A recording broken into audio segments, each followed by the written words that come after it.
Hi guys! So this is my office for today. Free air, open air, at syempre naririnig ang huni ng mga ibon. O di ba? Ang sarap isipin na mayroon palang isang paraan para kumita tayo kahit hindi natin i-quit completely ang ating mga trabaho. Kung kayo ay natatakot na iwanan ka agad, proud ako na i-share sa inyo na may paraan para ma-build ninyo yung inyong future at magkaroon kayo ng karagdagang income hanggang maging isang passive income. Ano ito? Ito ay isang digital business na natutunan ko 3.5 years ago, taong 2021, noong nakilala ko itong idea na ito. At simula noon, nagkaroon na ng direction ang future ko. Nagkaroon na ako ng vision or ng direction kung ano ang gusto kong gawin at tuparin ang aking mga pangarap.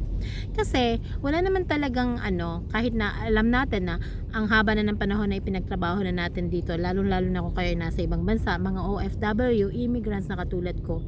At sa kasalukuyan, kung ikaw ay katulad ko na malalaki na rin ang iyong mga anak, 'di ba?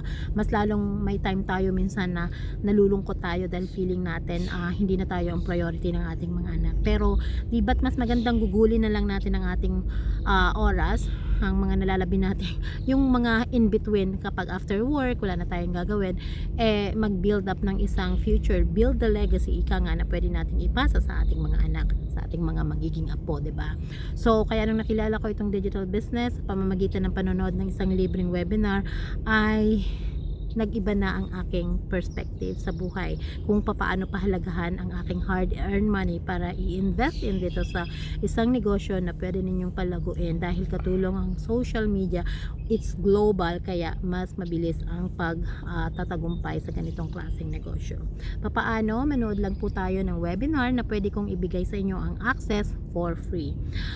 Just send me a message kung curious ka at kung gusto mo ring matutunang kumita kahit kayo ay nasa labas, katulad neto, pag day off ninyo or in between, on your break, kahit anong oras throughout the day ay pwede ninyong gawin. Connect with me and I'll see you on the other side. Bye for now!